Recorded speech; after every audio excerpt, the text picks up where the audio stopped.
licensing of everybody who has any form of weapon. I will just say this, Nick, and to the listeners. I do like a cup of coffee. I do like an espresso. It's more difficult to get an espresso machine for your home kitchen than it is to get an air weapon or a target rifle. And I do go down to Bisley and shoot targets. That's all I shoot, because I find it meditative and relaxing. In this country, we are far ahead of America, perhaps because we've got a common language, but we've got a different social structure. Having grown up in America, lived in America and gone to school there, it is ingrained within the Americans to bear arms to protect their constitution. But in our country, we have a common law constitution, and we are able, I think, to get angry with people, to have discussions, but to calm down quite quickly. But I think in America they're quick to pull the trigger, and the devastation and the heartbreaking loss that follows, to me, it's just Dunblane and Hungerford brought about changes which were righteously and rightfully implemented here. Exactly right. Bob, I know you've pulled over. I'm grateful. I'll let you carry on. Thank you. And I hear what you say. I just don't see the gun culture. We do seem to pick up on most things that come from the US, but fortunately, I don't think that gun culture will spread. More calls to come on this. Now, in the first hour of the show, it was reported that William Hill will be paying £19.2 million for failures, including one that let a customer gamble £23,000 in minutes without checks. They run WilliamHill.com. There's also MrGreen.com, but they all come under the William Hill umbrella. As I said, one customer opened a new account and spent £23,000 in 20 minutes. Another opened an account and spent £18,000 in 24 hours.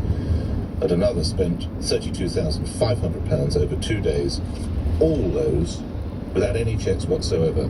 How difficult is it if you're hooked on gambling? Michael and Barnet, what's your story, Michael? Good morning. Good morning. Thanks for taking my call. My late grandmother loved listening to you, so thank you for the comfort you and your team for her. So, yeah. She's still listening. She's just a bit harder to reach up there, that's all. I'm sure she is.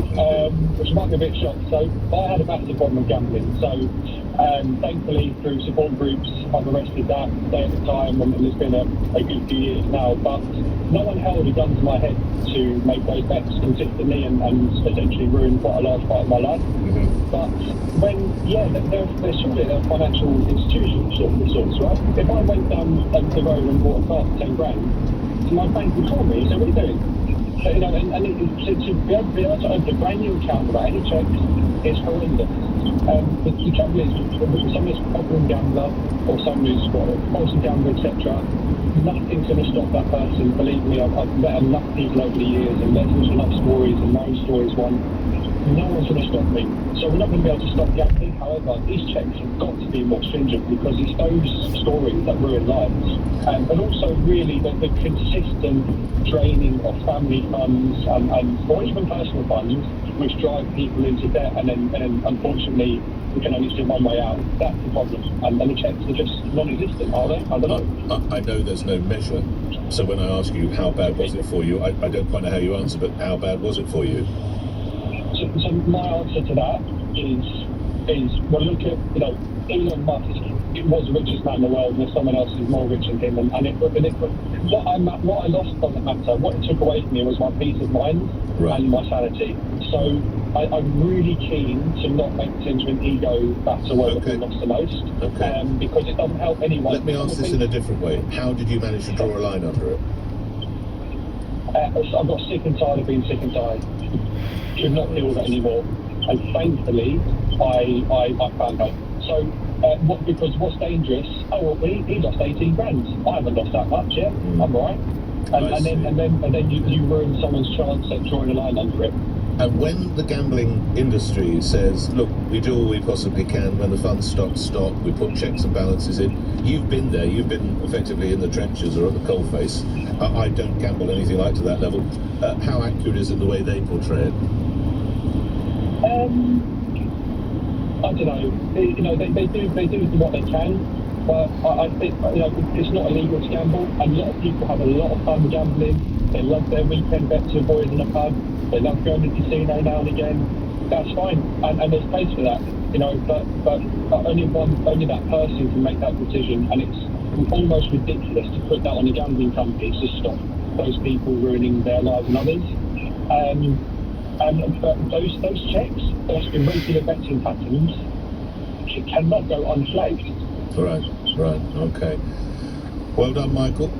Best to Grandma, who's listening, of course, as we say, a little further away than usual, but I'm sure the signal's clear up there today. We'll stay with this conversation.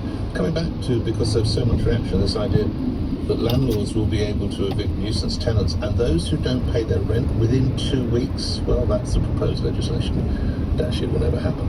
But we'll come back to that conversation. It is 9:30. This is Breakfast with me, Nick Ferraro, LBC, and the news is with Holly Harris. President Biden has renewed calls for a ban on assault weapons after a school shooting in Tennessee. 3 children aged 9 and 3 adults were killed by the attacker at a private Christian primary school in Nashville. The largest fine in UK gambling history, £19.2 million, has been imposed on the William Hill Group. The Gambling Commission says it found serious issues in money laundering screening and checks to protect vulnerable customers. Schools in England could face further strike action as the National Education Union recommended its members reject a new pay offer. The government's offered teachers a £1,000 cash payment this year and a 4.3% rise for most staff next year. The weather, rain spreading to most parts of the UK through the day. Brighter conditions and showers later in the west and feeling milder, staying chilly in the east with a high of 14 degrees. This is LBC. I hate to be that guy, but come on, you've put it off long enough. That home and garden to-do list, that's a job for the trusted trader professionals. Experts at what they do. Each tradesperson's got verified reviews and has passed the Trusted Trader 15-point assessment, taking you from to-do to ta-da. And who doesn't want to be that guy? Find the Trusted Trader professionals at... Experience knows there's nothing quite like that new feeling. The smell of a new book as you turn a page.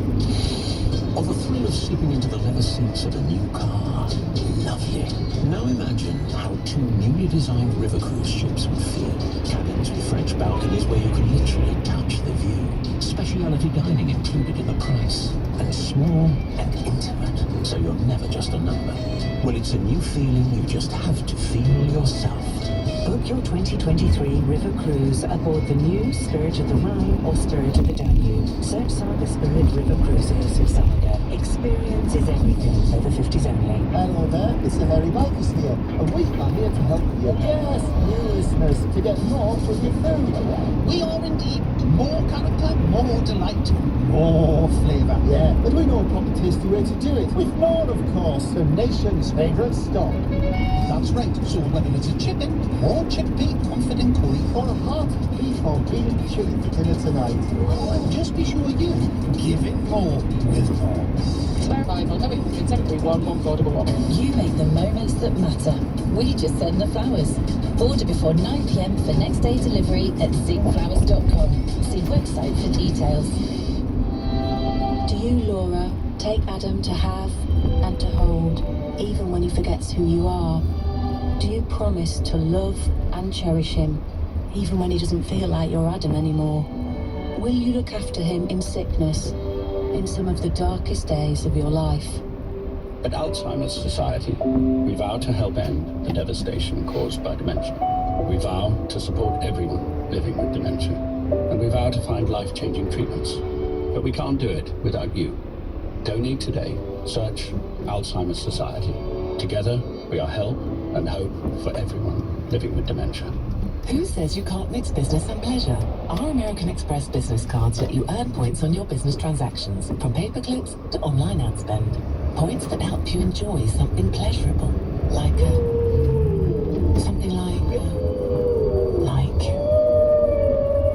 nice relaxing massage on a spa weekend away.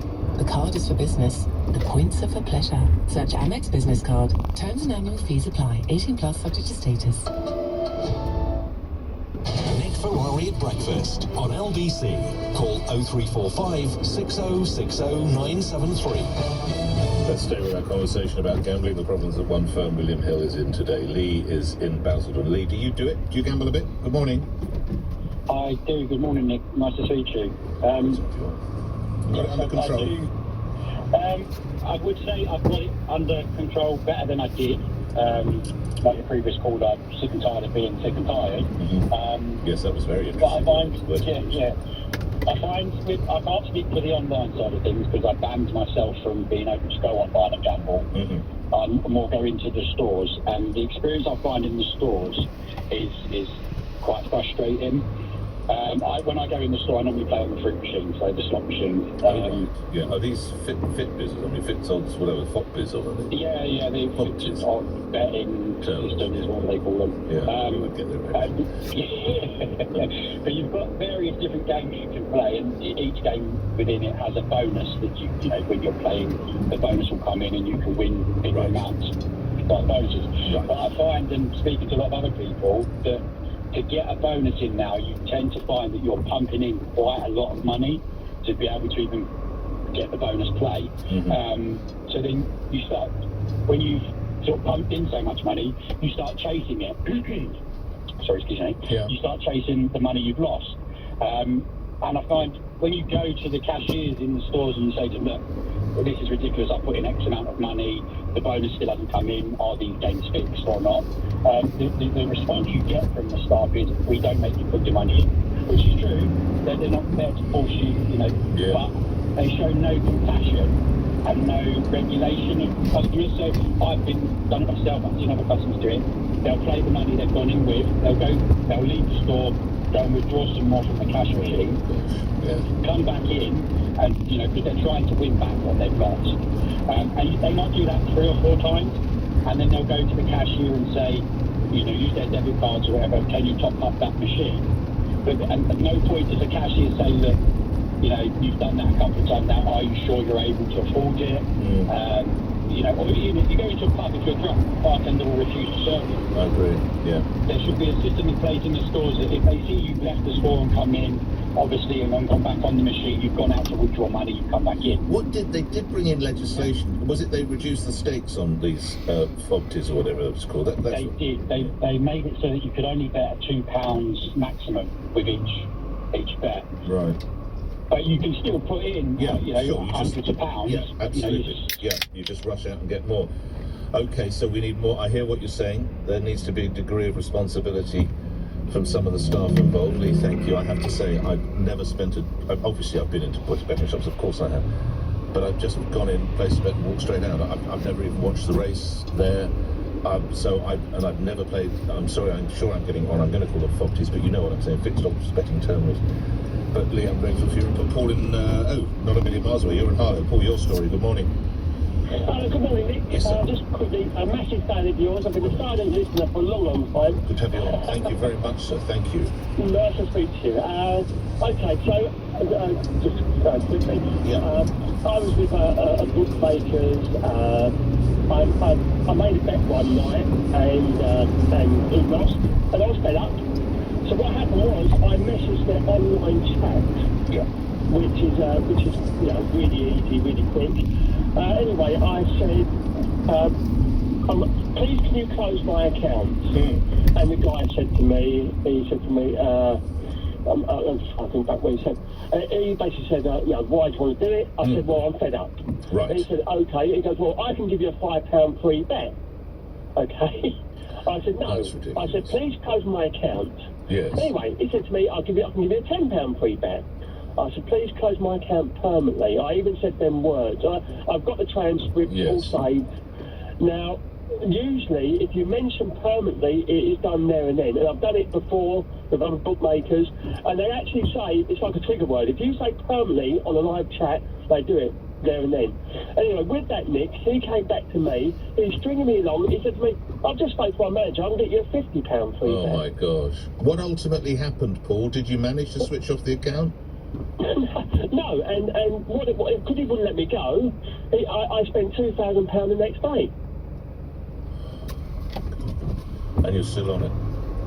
Paul, try and wean yourself off it. You obviously know that it's wrong. Those are terrible tactics. Paul, thank you for that story.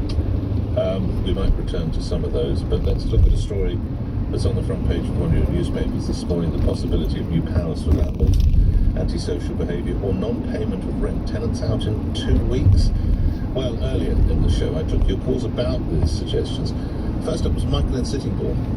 If you need that money coming in, why should these tenants live in your house for nothing? Right. I'm actually in the process of evicting the tenants.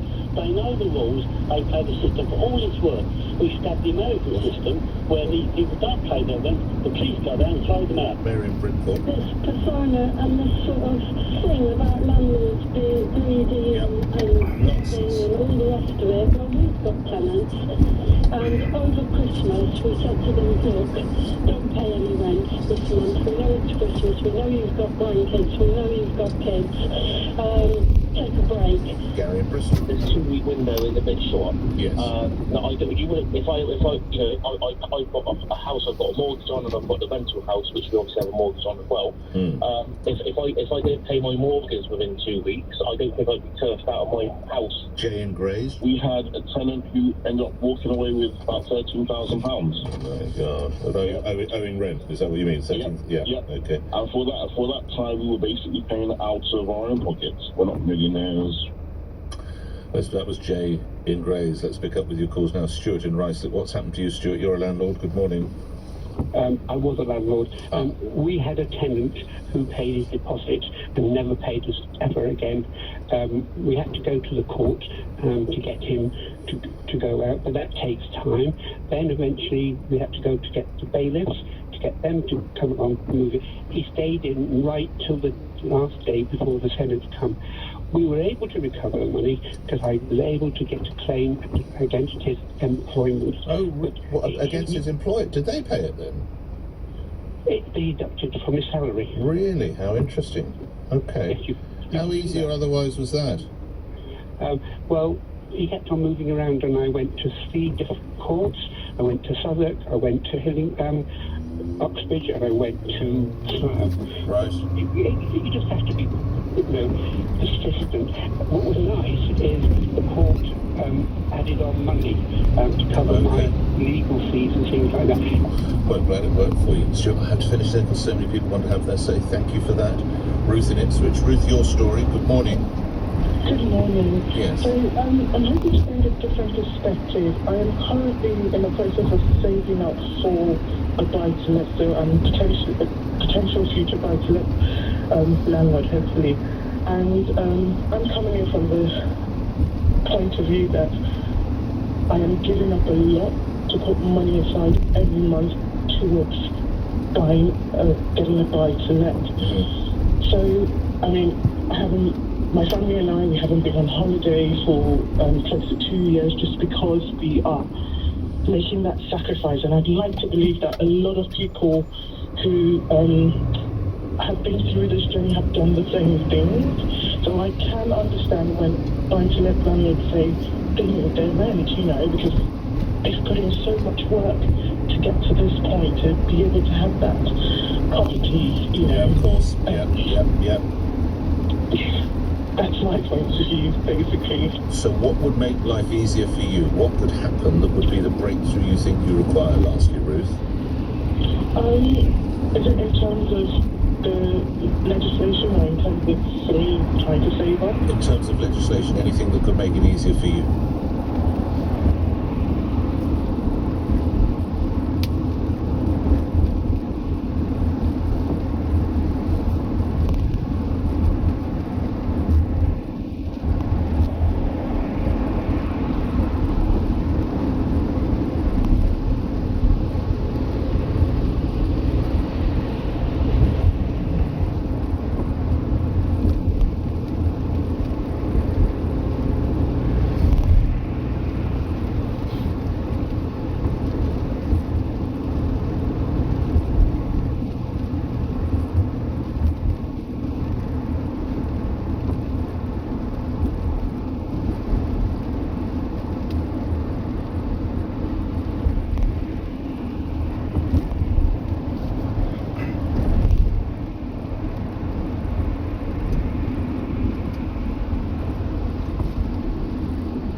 to evict tenants who haven't paid their rent within 2 weeks. In the same country. On your radio, on Global Player, and Play LBC. leading Britain's conversation. This is LBC. From Global's newsroom at 10 o'clock, the largest fine in UK gambling history has been imposed on William Hill over a series of safeguarding failures. 3 businesses owned by the betting company have been fined £19.2 million. The Gambling Commission says it found serious issues when it came to anti-money laundering screening and checks to protect vulnerable customers. Dr. Robert Lefevre is an addiction recovery specialist. He's told LBC he's hopeful that robust action leads to serious change. They have accepted the fine and accepted that they need to put things into new perspective of taking responsibility for customers who have an illness. And the illness of compulsive gambling is very real. In the same way as alcoholism is very real, drug addiction is very real.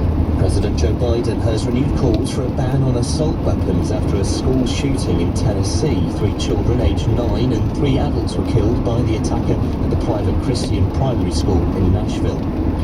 Schools across England could face further strike action as the National Education Union has asked teachers to reject a new pay offer.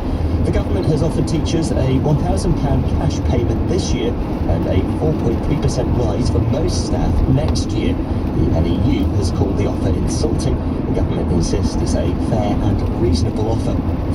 A new express service bus network's been announced for London's outer boroughs. 6 new routes being proposed, with 4 incorporated into the so-called Superloop network.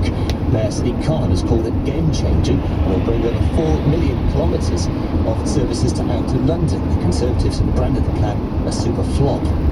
But the new leader of the Scottish National Party, Humza Yousaf, is expected to be elected as Scotland's First Minister later. Mr Yousaf will face a vote by MSPs at Holyrood before being confirmed in the role. If confirmed in the post, the 37-year-old will be the first ethnic minority leader of a devolved government in the UK. Speaking yesterday, he promised to unite the party, including backers of opponents Kate Forbes and Ash Regan. Over the last 5 weeks, we may have been competitors or supporters of different candidates.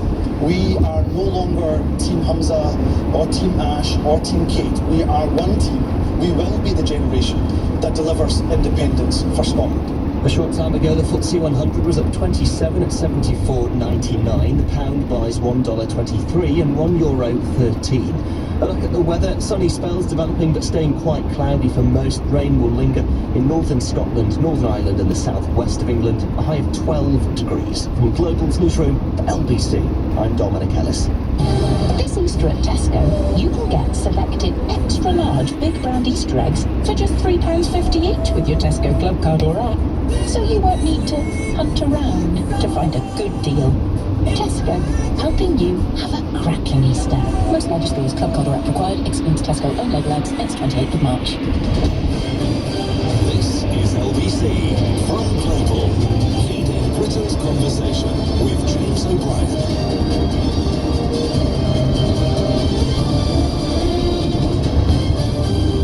It is 3 minutes after 10. Have we ever done an interesting phone-in about Twitter? I know that we've tried, but I can't actually remember how successful it was. It's always good to get Will Guy on to talk us through the sort of runners and riders, but it's a skip file. It's about to get worse. That's the 9th most followed journalist on Twitter in the United Kingdom, according to some figures published yesterday by the Press Gazette. Oh, doesn't that make you proud? I love it, and I worry that it will rob people of platforms who are not obviously in the pockets of the usual media owners and plutocrats. But I don't know that we've ever managed to do an interesting phone. I'll leave that hanging because you know how my mind works. I take that as a challenge, not as a warning. You've never done an interesting phone-in about Twitter. That's a reason to try again. What was it Samuel Beckett said, Keith? Fail again, fail better, or words to that effect. So I leave that one hanging because I've got a fairly fluid schedule today on the programme. There's not a lot that is cast in stone. There's some research into what everyone's so miserable that I'm quite drawn to. But I'm drawn to it as a lightweight topic. And it's just been pointed out that it's not necessarily quite a lightweight topic. By lightweight, I normally mean it's not allied to a heavy news story, so we can probably have some fun with it. But how much fun can you have with research showing that since 2010, the world has become measurably more miserable?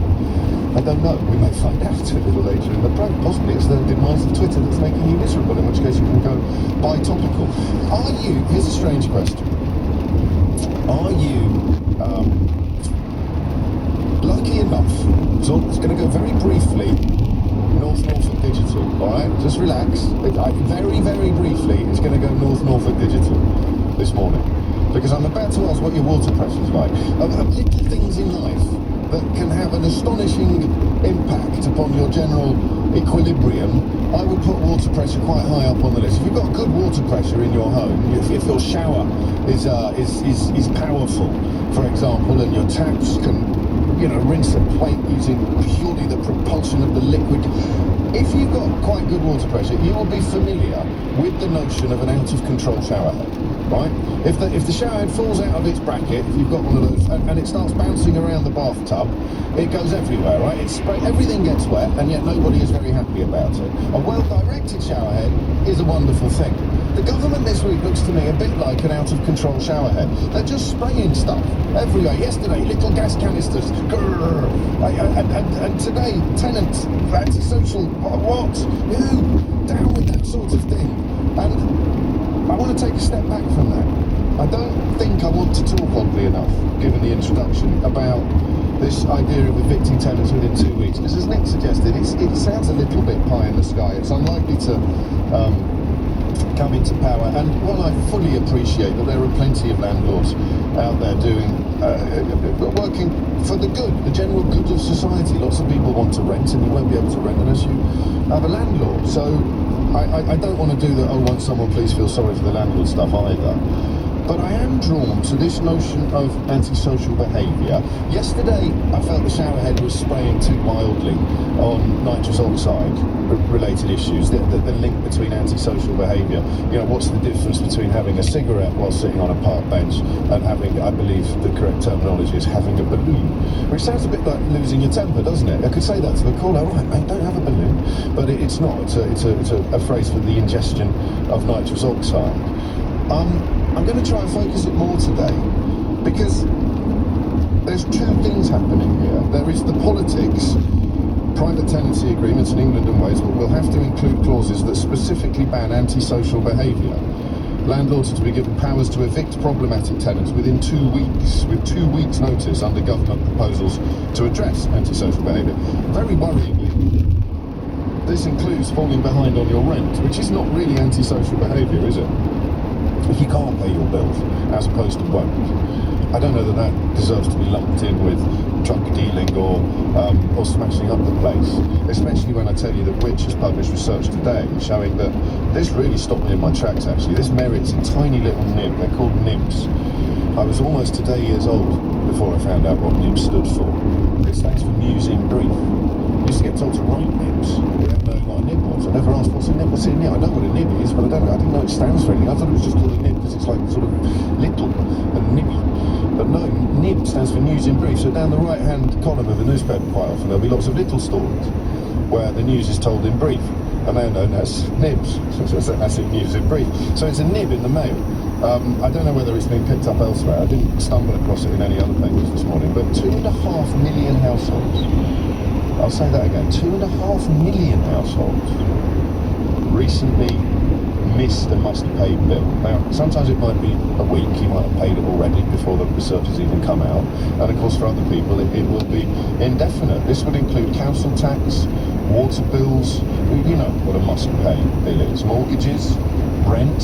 So it is worth taking a moment just to reflect upon the fact that on the same day that the government announces plans to make it easier for landlords to evict tenants who have fallen behind on their rent, which the Consumer Association publishes research showing that 2.5 million households have fallen behind on their essential bills. I don't know what the lesson of that juxtaposition is, except it's not very pretty, is it? But I don't want to talk about that. I actually just want to talk about Neighbours, not the television programme, don't be silly. I want to talk about how utterly soul-destroying it can be to have what we will call nuisance neighbours, antisocial neighbours. There is a sort of unwritten social contract, isn't there, between people, that you don't have to be friends, but you kind of respect some unwritten rules. You don't have a party every single night. If you have a party and people are likely to be outdoors, you give the neighbours a heads up, depending on what sort of lines of communication are open. I remember looking at a little house, years ago, on the same estate that we ended up living on, actually, going back nearly 20 years. And I must have told you this story before. We were about to put an offer in. We lived in a flat round the corner. I wanted to sort of upgrade a bit. We were about to put an offer in on the house. And we just literally parked outside, waiting for the estate agent or having a conversation about, it can't have been there because we'd already seen it. But anyway, we were sitting in the car outside, probably killing time before another viewing or something like that. And the windows, the sash windows of next door's house, the house next door to the one we were about to buy, they flew open. Two, what appeared to me to be pit bulls, and it was during a time when they were in the news a lot. Two pit bulls jumped out of the window, defecated in the garden, and then jumped back in again. And I turned to Mrs. O'Brien and I said, I don't think we can live there, can we? That's like a daily occurrence. They look quite well drilled. Hop out of the window, do a poo, hop back in again. Hey, I think our visions of sitting outside on the front porch and having an Aperol Spritz have just disappeared over the horizon. So I don't know how antisocial they were, but it wasn't great. And then the house we did end up buying, which was 2 streets along, there were people nearby, 1 or 2 doors down, who would have a sort of gathering in the night at weekends of cars. They'd be revving the engines on their cars. And that's awful, because you can't sleep. There's nothing worse than having your sleep taken away. It's why it's a form of torture. So that's bad. But the other thing that's bad is when that social contract breaks down and somebody effectively takes the view that they couldn't give a fig about you and about your wherewithal. I want to know what it's like, and I want to take it very seriously. And I know that I've been quite disparaging about the politics of this, because I think it's both unworkable and untargeted. I don't know how it would be easy. What do you do, for example, about antisocial neighbours who own their home? Do you see what I mean? It's about the showerhead just spraying everywhere. Well, we're going to evict antisocial neighbours. Hang on a minute, I've paid off my mortgage. I'm not going anywhere, you might say. And I'm going to carry on tearing up the back garden every Saturday night. What does it do to you? How obnoxious can a neighbour be? How much impact can an obnoxious neighbour have upon your life? And I think this is close to classless.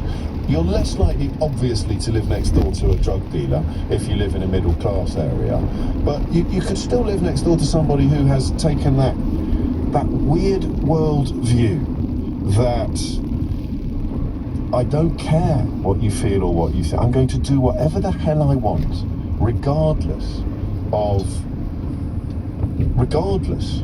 how it makes you feel or what impact it has on other people. So can we just have a look at that? And we may move on in the course of the hour to the question of eviction. At the moment, I think you have to give 4 weeks notice, and they've announced that you're going to have to give 2. But even with the 4 weeks notice period, it seems to me to be very difficult to actually get people out.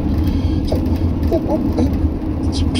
would it be too glib to say we could almost introduce a slightly competitive element to this and say who's had the worst neighbours? What's the worst thing to live next door to? A brothel? An illegal brothel? I don't know. A cannabis farm? I suppose it depends, doesn't it? Drug dealers? You can't quite articulate the emotional impact of having your sense of sanctuary stolen. It's you I want to talk to today. I know exactly what you're talking about, James. When you come home, when you close the front door, you should at least feel marginally more relaxed than you did on the bus home. But you're not, because you get home and you're thinking, are they going to be out? Are they going to be at it again? Are they going to be up to it? Are they going to be doing it? Are they going to be? Is it going to start coming through the walls? Am I going to sleep to that theft of peace of mind? Seems to me to be a really grim scenario that the government should be doing more to address. Whether or not this particular attempt to address it will prove to be successful, only time will tell, but I wouldn't put much money on it myself. Hit the numbers now, you will get through. 0345 6060 973. It's just coming up to 10:50. This is LBC. Shimmy your savings into a Wealthify stocks and shares ISA. Use our online sliders to help build your perfect investment plan, and we'll manage the rest. And once you're invested in a plan, you could win £20,000 in our prize draw. Go on, shimmy on over to wealthify.com to wealthify your savings. Wealthify is authorised and regulated by the Financial Conduct Authority. Offer closes 11th of May and excludes Northern Ireland. Terms and conditions apply. Capital at risk. Hey, Harry. Hello, mate. What's your tip for the big match? Well, it's going to be a bit lively, that is for sure. And there's a bit of needle there. They're both dangerous from set pieces, and neither one will keep a clean sheet. So your best bet is clean sheet. Oh, blooming Nora, I've only gone and left the washing on the line. Harry? Sandra's going to kill me. Make your best bet at BetVictor. 18 plus, please gamble responsibly. An IVA from Credit can write off up to 81% of your unsecured debt. Text debt to 66777. Terms apply. Minimum suitable for all. Can affect credit rating. Free advice from moneyhelp.org.uk. Passengers waiting on platform 1, please note that there's been a platform change. Please make your way to platform 200. Where to? Lot of traffic, roadworks everywhere, like an obstacle course. Tell you, you know, what's the name?